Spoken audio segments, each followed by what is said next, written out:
Good morning, my dear children. Today I have come up with one more interesting story. Children, today we will be doing chapter number 4, and the name of the chapter is The Helpful Friends. बच्चों, आज हम सब एक नया chapter start करेंगे, chapter number 4, और उस chapter का नाम है the helpful friends. Friends, you all know who are friends. आपके दोस्त आपके फ्रेंड्स हैं. And all of us want that our friends should be helpful. He should be और she should be supportive. Even you all want that, isn't it? हम सब ये चाहते हैं कि हमारे दोस्त बहुत अच्छे हों, हमारी ज़रूरत पड़ने पर मदद करें, हमें जब भी सपोर्ट की ज़रूरत हो वो हमें सपोर्ट करे, हमारा उत्साह बढ़ाए. हमें ऐसे फ्रेंड्स अच्छे लगते हैं. तो today we are going to read about few animals and how they have been helpful to their friend. The story is all about that. So let us begin. There is a storm in the jungle and the wind is blowing fast. You all know what jungle is? Forest, where there are so many huge, tall, strong trees. So there is a storm in the jungle. Storm when the wind blows very heavily, and along with the wind the dust also blows. जब बहुत तेज़ी से हवा बहती है और उसके साथ साथ धूल भी बहते हैं, धूल भी उड़ते हैं.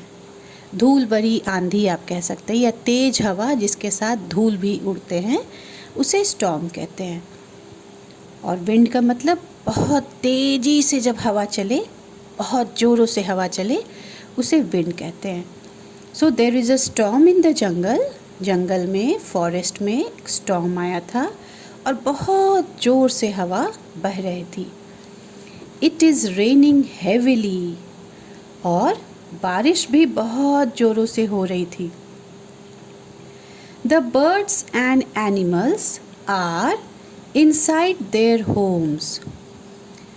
All the birds and the animals who were living in that forest, they all were inside their homes. Just like we human beings have homes, in the same way, in the forest also, the birds and the animals have their own homes.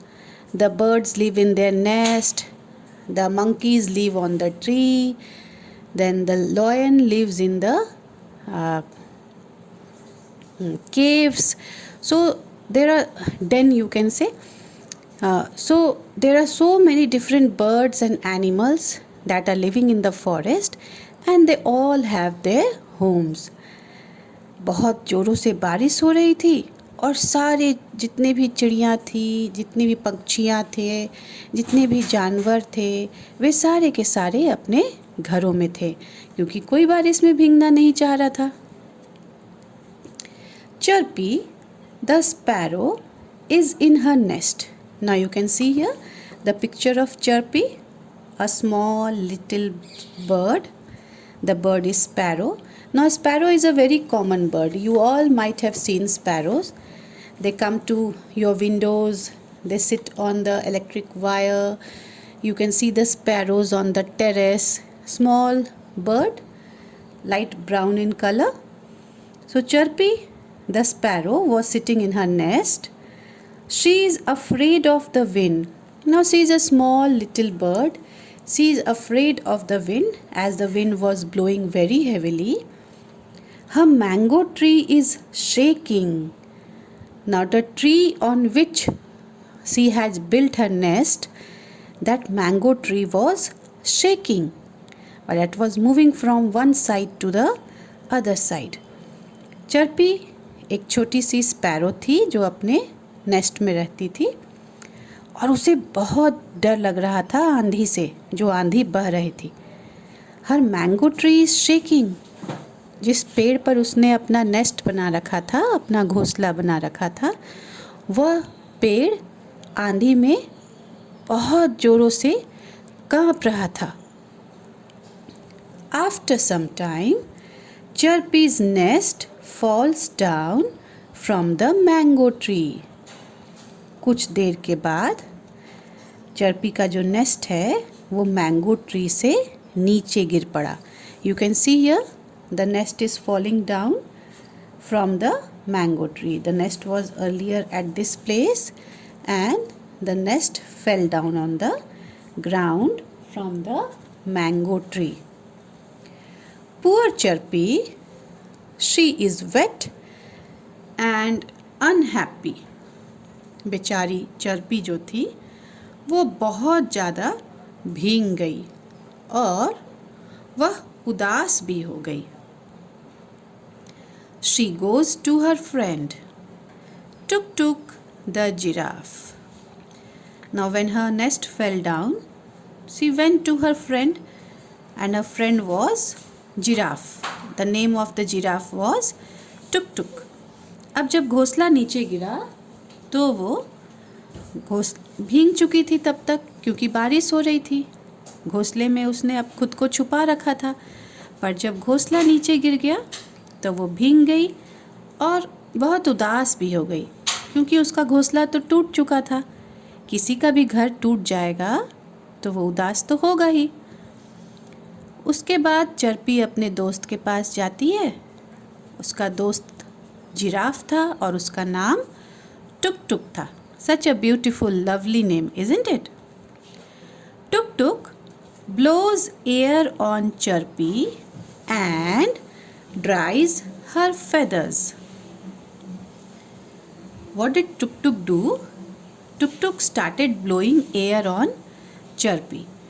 उसने chirpy को फूंक मारकर उसके पंखों को सुखाने का प्रयास किया, सुखाने की कोशिश की। टुक टुक gives her some nuts to eat. Now see how helpful his friend giraffe is.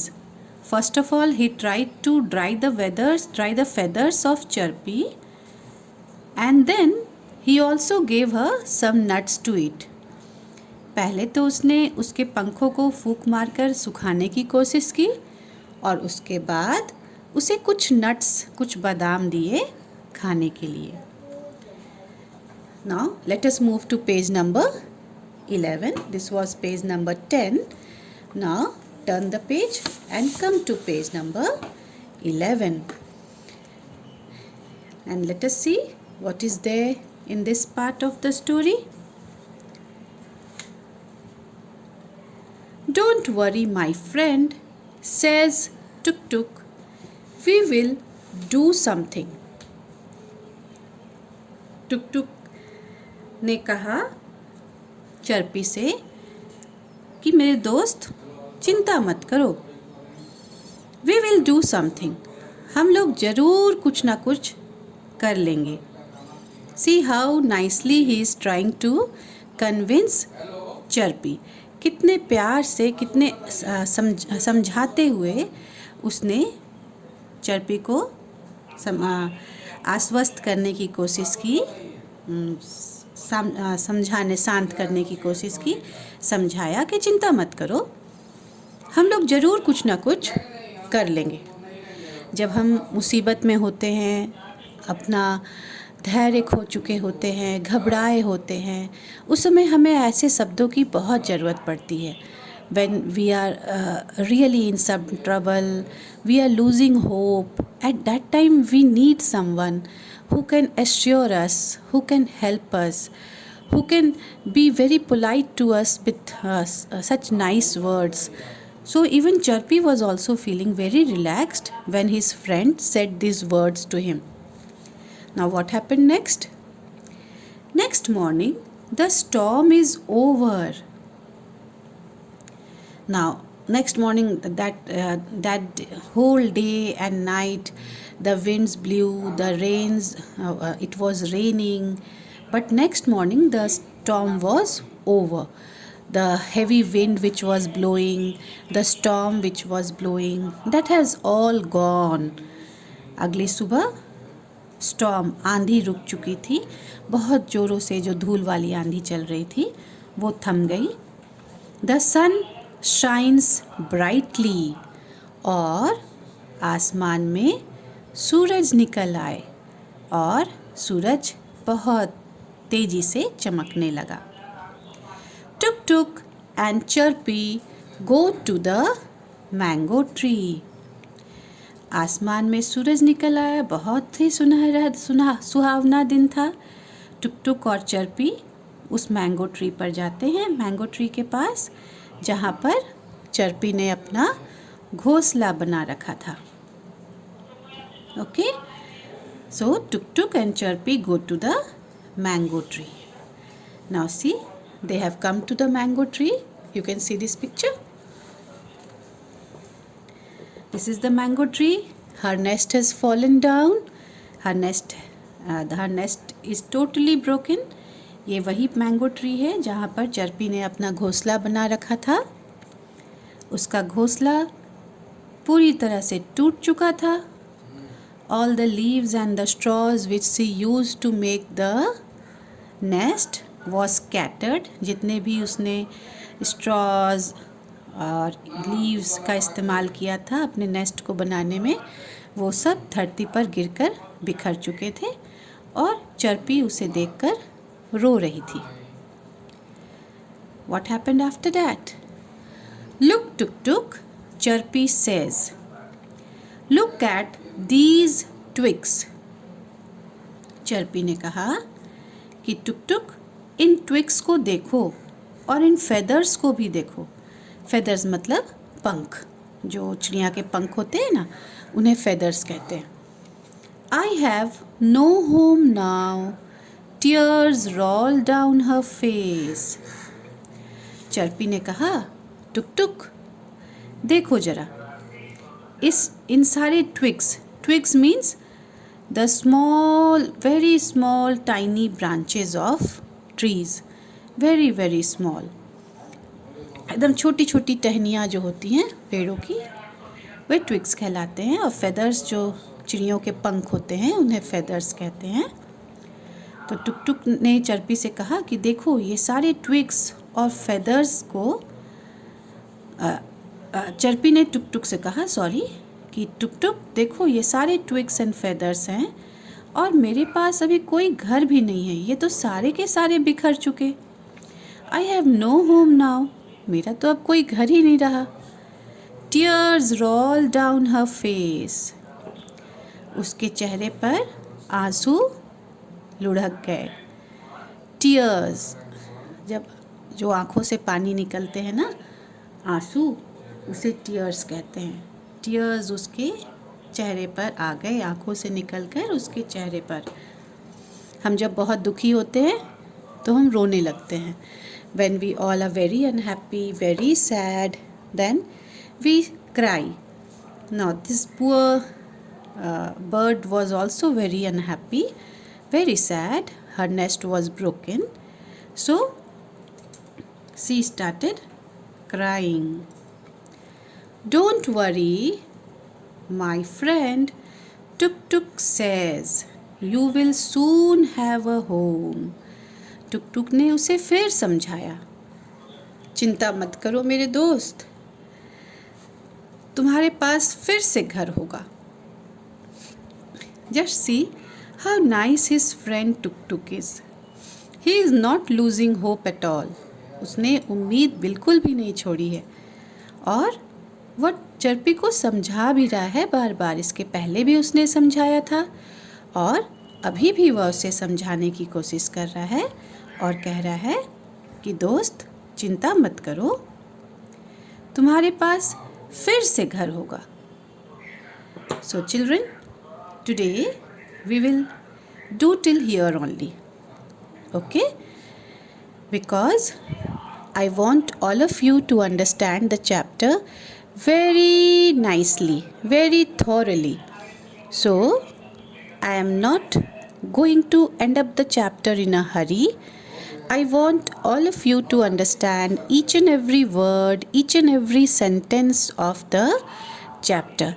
So, today I will be explaining you half of the chapter, and in the next video I will be explaining the remaining half of the chapter. Now, what is important right now is I am going to read out the chapter till here once again. You all listen to the way I am reading out.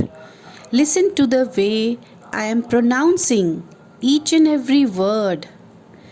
And after I end up with this video, you also read this chapter, the till where I have taught you today, 2 times. और जैसे ही ये video complete होगा, आप सब सुने कि मैंने कैसे रीडिंग की है, किस तरह से मैंने वर्ड्स को प्रोनाउंस किया है, कैसे मैंने कॉमा के बाद पॉज लिया है, कैसे मैंने फुल स्टॉप के बाद कैसे मैं थोड़ी देर रुकी हूँ, एक्सक्लेमेशन मार्क जब आता है, क्वेश्चन मार्क या एक्सक्लेमेशन, एट दैट टाइम किस तरह का मेरा प्रोनाउंसिएशन रहता है। इन सब चीज़ों को आप बहुत ध्यान से सुने, मेरी रीडिंग को आप सुने और फिर खुद से 2 बार रीडिंग करें. This will help you improve your reading. Okay, so listen to the reading of this chapter once again. There is a storm in the jungle and the wind is blowing fast. It is raining heavily. The birds and animals are inside their homes. Chirpy, the sparrow, is in her nest. She is afraid of the wind. Her mango tree is shaking. After some time, Chirpy's nest falls down from the mango tree. Poor Chirpy. She is wet and unhappy. She goes to her friend Tuk Tuk the giraffe. Tuk Tuk blows air on Chirpy and dries her feathers. Tuk Tuk gives her some nuts to eat.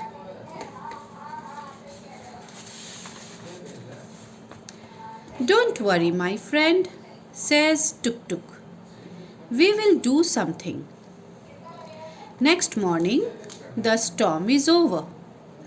The sun shines brightly. Tuk Tuk and Chirpy go to the mango tree. Look, Tuk Tuk, Chirpy says. Look at these twigs and feathers. I have no home now. Tears roll down her face. Don't worry, my friend, Tuk Tuk says. You will soon have a home. Now with this, I have come to the end of the video.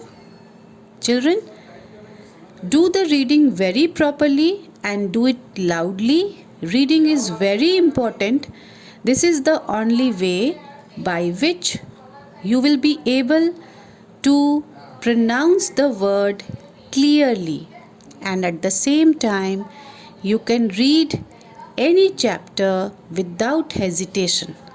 इसलिए बहुत अच्छे से मन लगाकर आप सुने कि मैंने रीडिंग कैसे की है, और आप सब भी 2 बार इस चैप्टर को जहाँ तक मैंने पढ़ाया है वहाँ तक रीडिंग करिए. Thank you for your classwork and homework. You can go to the WhatsApp group and look for the classwork and homework that I have given you today. Thank you.